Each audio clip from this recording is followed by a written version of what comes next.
Hey guys, welcome back to another episode of the Music Den. I'm your host, Armando Venditti. Hoping you guys are having a good day. And above all else, that you're indeed looking after yourselves and one another. Ladies and gentlemen, I want to welcome you back to another segment of Attack of the Killer B-Sides. Now, this is an idea I came up with a few days ago. I came up with a list of albums where I felt that the B-sides were in fact killer from track one to track five, in some cases, track seven. There was a time where you could fit seven tracks on a single side of vinyl, but those days are unfortunately long gone. I just wanted to have a bit of fun with this exercise, and I came up with quite a list of albums to talk about. Now, I've already done one episode with Ken Cheshire, and Bill Schuster's going to join me for, I believe, a couple. And Jim Bricker's come up with a list of albums that he feels have killer B-sides. Now, I want to stress this emphatically. This is not to say that the A sides of these albums are inferior, because they're not in any way, shape, form, or fashion. I just thought it'd be fun to come up with, to see how many albums I could come up with that had killer B sides. Now, the album I'm going to be talking about today, um, upon its initial release, did better in its native UK than it did in North America at the time. It has since gained, I was going to say claimed, gained a bit of a cult status in terms of rock albums, and it is listed as an influential album to such musicians as Billy Corgan, James Hetfield, Kirk Hammett. Um, The band is Queen, and the album we're going to be talking about today is Queen 2, focusing on side Black. Now, with all of the albums that Queen had released in the 70s, A Night at the Opera, A Day at the Races, News of the World, people are probably wondering, why would I pick Queen 2? Well, I'm going to tell you. I have owned Queen 2 in various formats over the years, from cassette to vinyl, and in CD format in various formats. For me, Queen 2 has always had a special place in my heart. And I've gone on record as saying that it is, in fact, my favorite Queen album, and I still stand by that. It will be my favorite album until the day I leave this earth. And the first side that I took to on this album was side Black. I love side White, and I still think that side White and Black together are perfection. But side Black was the first side of the album that I really grabbed onto. It is in fact listed. It was in fact, sorry, listed at one point as the heaviest album that Queen had ever committed to vinyl. I don't know if that's still the case, but at one point that was what it was listed as. And to me, I would say, yeah, it is probably one of the heaviest albums that Queen has ever committed to vinyl and later on CD. But I'm biased when it comes to Queen. Now, I'm going to give you a bit of background on the information of Queen 2. Queen 2 was released on March 8th, 1974. It was recorded from August 5th of 73 to February 20th of 74. It was produced by Roy Thomas Baker and Queen, with additional production provided by Robin Jeffrey Cable, along with Roy Thomas Baker and Queen. Now, Robert Jeffrey Cable worked with Elton John on the Tumbleweed Connection from 1970, and Robin Jeffrey Gable would also work with Freddie Mercury on the one-off single done by Larry LaRue with I Can Hear Music and the B-side of Going Back. So, and Queen 2 was released on Elektra Records in North America, Japan, Australia, New Zealand, and through EMI Records in the UK and the rest of Europe, and has a playing time of 40 minutes and 42 seconds. Now, Queen 2 overall as a project, you have to look at it in terms of the uh, time that it was released. prog rock was in its heyday. You had bands like Genesis releasing Selling England by the Pound, The Lamb Lies Down on Broadway. You had Jethro Tull releasing A Thick as a Brick and then A Passion Play. You also had King Crimson releasing Starless and Bubble Black and also Red in 74. So Queen at this point would basically fit in with those bands. Uh, Everyone knows Queen for their anthemic hits, but the bottom line with Queen, at the very core of the band when they first started, Queen were a heavy rock band. Uh, and the combination of you know, the harmony vocals from Freddie Mercury, Roger Taylor, and Brian May, along with the heavy guitar work and intricate guitar work from Brian May, pretty much uh, had them stand out from the other acts at the time. And Queen 2, for its time, was a very ambitious project.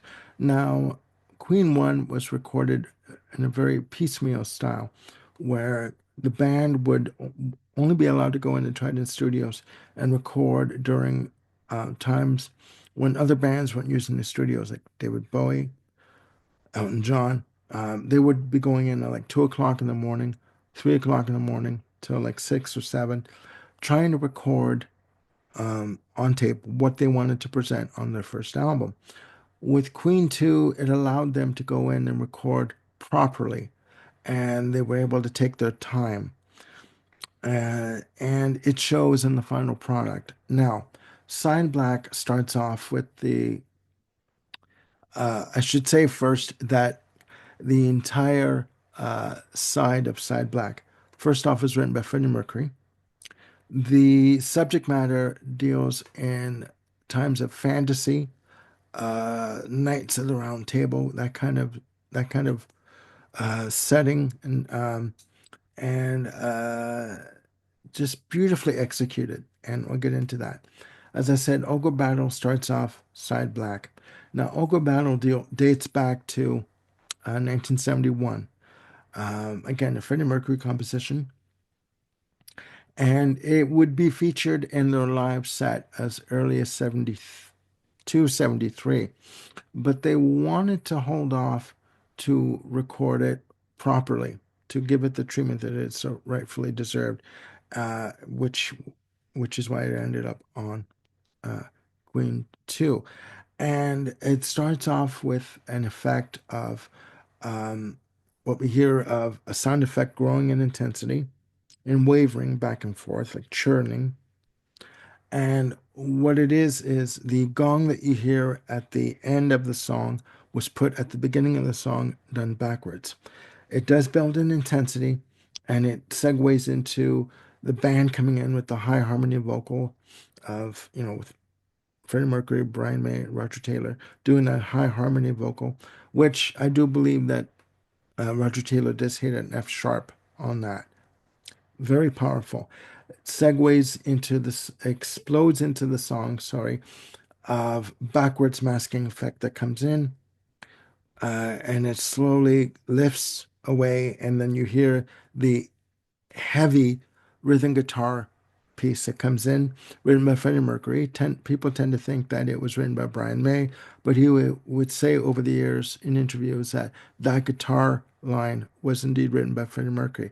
Heavy guitar riff, heavy drums that come in, and the track builds and builds up to the harmony vocals that come in. Then Freddie Mercury comes in with his vocals and he's singing about these soldiers going into battle. Again, it's not Vietnam soldiers that go into battle. We're talking soldiers circa Game of Thrones days, Knights of the Round Table, that kind of feel. And it is very heavy, very intricate in terms of the guitar passages that come through. You have swirling guitars that come in from the left and the right channel, and heavy layers of guitars. And the middle section where they go into battle, you hear swirling guitars almost dive bombing you in the mix. And then you hear Freddie Mercury screaming a high pitched yell, which you hear obviously it's the soldiers dying in battle. But the idea of the song is we will do what we need to do to protect our land. Okay. The end of the song, the end section of the song comes in where where Freddie Mercury says, "The older men are going home. The great battle is over. Bugle will blow, let trumpet cry. Olga battle will live forevermore." So basically, no matter what happens, they will fight for their land and for their country. And then it comes to the end of the guitar section comes in again, heavy rhythm guitar section that comes in. It builds and builds and builds with additional guitar treatment from Brian May, harmony guitar. And then the harmony vocals come back in at the very end. And then you hear the gong go off. Slowly peters out, segues into the next song, The Fairy Fellow's Masterstroke. Now, The Fairy Fellow's Masterstroke, first of all, starts off with what I hear as a metronome going double time, or even could be even faster. The harpsichord comes in, very intricate harpsichord, played by Freddie Mercury, comes in, and the band come in again. And you also hear, I failed to mention, John Deacon's heavy bass that comes in. The bass on Ogre Battle and Fairy Fellow's Masterstroke is very prominent in the mix and very fluid, very sort of very intricate bass lines that come in. And the only time that I can remember such a bass line being used similar was with Steve Harris from Iron Maiden doing the breakdown section of uh, Run to the Hills. Very fluid, very just very intricate. Um, and the Fairy Fellow's Masterstroke does have a history. It is based on a painting done by Richard Dadd, which was hanging at one point in the Tate Gallery in London. And Freddie Mercury was enamored with this painting, and he would bring his friends in to look at the painting and say, just gush over it and say how exquisite it was. And the story of the Fairy Fellow's Masterstroke is based on the characters that he saw in this painting. It's a very ornate painting, very intricate. With the Fairy Fellow's Masterstroke, you have the harpsichord going, and it's very intricate interplay between the harpsichord and the guitar runs that come in. A very fast-paced track, and at one point you do hear the harpsichord and the guitar cross-fading, going from the left channel to the right channel, intercutting with one another. Very ornate, very succinct, beautifully done, and with character names like Obernon and Titania. Just beautifully done. They did play this song on the Queen 2 tour a number of times, and you can hear a version of this song done live on the Queen Live at the Rainbow 74 album that came out in 2024. Obviously, I have it. It is beautifully done. Beautifully done. Again, this track is done very quickly. It clocks in at 2 minutes and 40 seconds. There's a lot of interplay going on between the guitars and the harpsichord and the bass. And then it segues to a very calm piano and bass section to come in. And it segues into the exquisite piece, Nevermore, uh, with lyrics like, "There's no living in my life anymore. The seas have gone dry and the rain stopped falling. Please don't you cry anymore."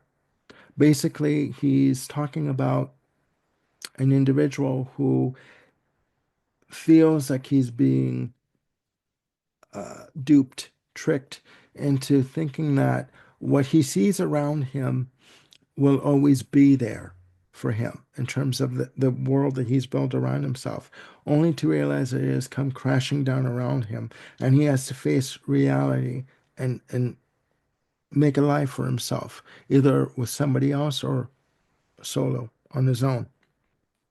It is a beautiful piece, only clocking in at 1 minute 17 seconds. You have a beautiful, exquisite piano line section that come in all throughout the song. The vocals that come in, they're very layered and textured. They build up like a wall of harmony vocals that come in. And you do hear the bass again, very prominent bass. And Brian May does come in on the end with very subtle rhythm guitar sections, but very subtle. Then it segues into what some people would say is the centerpiece of the album, the March of the Black Queen.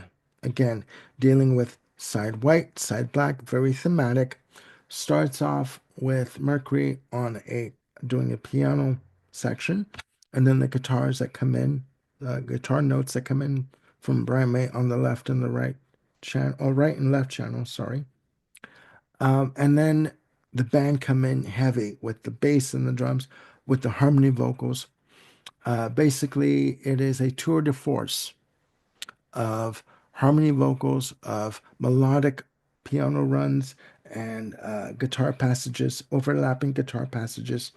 This one piece, Freddie Mercury had said later on that he wanted to throw in everything he could.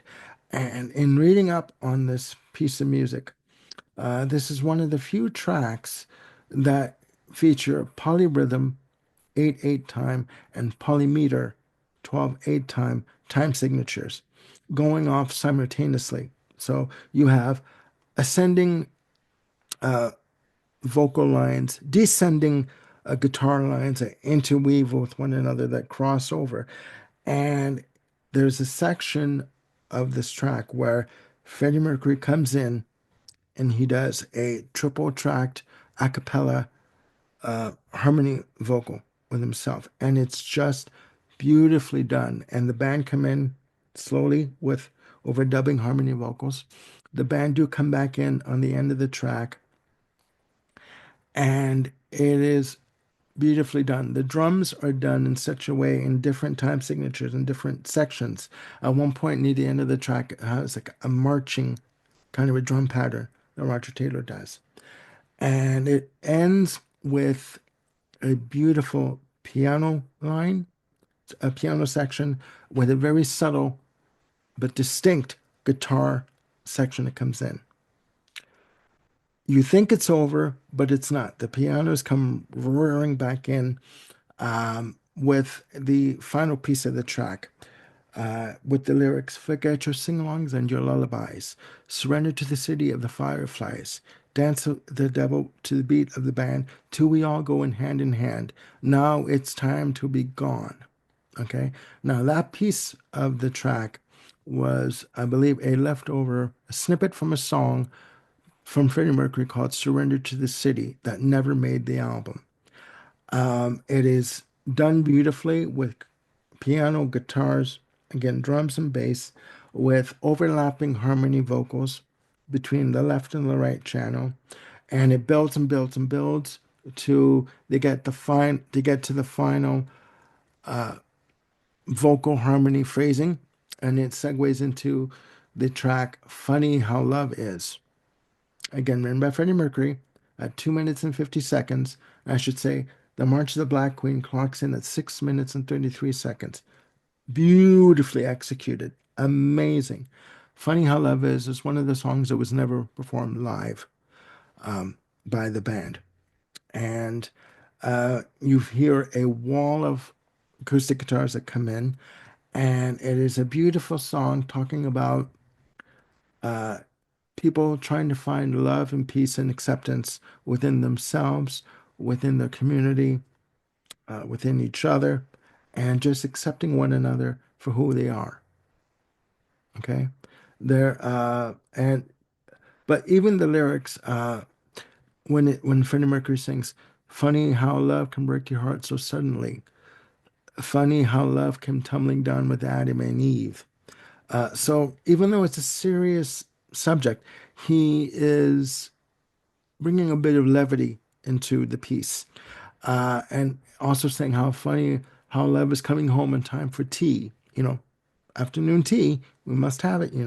I'm having one right now, actually.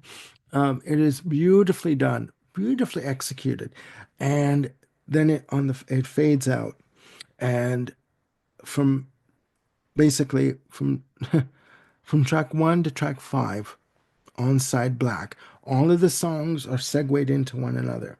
Okay.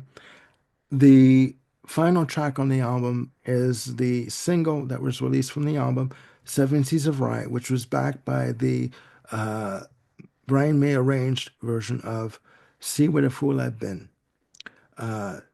Beautifully re-recorded again for this album. This track was originally featured on the end of Queen One, and the original idea was to have this song begin Queen Two, kind of like a continuation. But the ideas for the songs that were coming out basically had ideas of songs of good versus evil, white versus black. So this song was pushed to the very end of the album, and it's done in a very fast pace, very uh, beautifully done, very jovial, just in terms of the arrangement itself. And the drums are done heavy, the bass comes in, the guitars are beautifully orchestrated and executed. Wonderful harmony vocals that come in from Brian May, Roger Taylor, and Freddie Mercury on this track. And it's a short track, 2 minutes and 50 seconds, but it is powerful. It is impactful. It makes a statement. This song at this time best represented what Queen were like as a band in the studio, and they were able to do this song live on this tour. And there's a video on YouTube, if you can find it, of the band doing this at the Rainbow, March 31st, 1974, on the Queen 2 tour. Uh, Beautifully done. And it ends with a rendition of I Do Like to Be Beside the Seaside.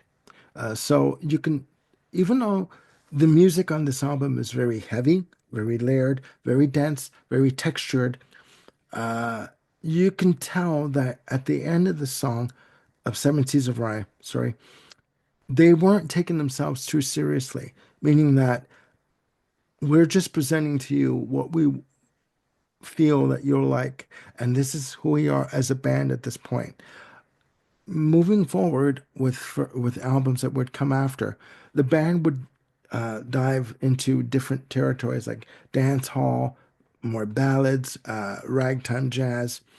But for Queen One and Queen Two, with side white and side black, they would be listed as a very heavy, forward thinking, progressive thinking rock band with the guitars and the harmony vocals.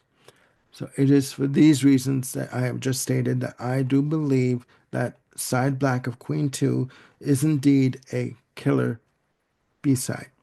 So please put down in the comments below your feelings on Queen 2. Do you feel that it is a killer B-side? Have I missed the plot? Have I missed my mark on this album? What are your memories of this album? And also, what other albums do you feel have a killer B-side? Again, please click like and subscribe, and do hit the notification bell to keep yourselves on top of any new content I've got coming up. And we will see you soon with more episodes, and specifically more episodes of Attack of the Killer B-Sides. Have a great day. Bye for now.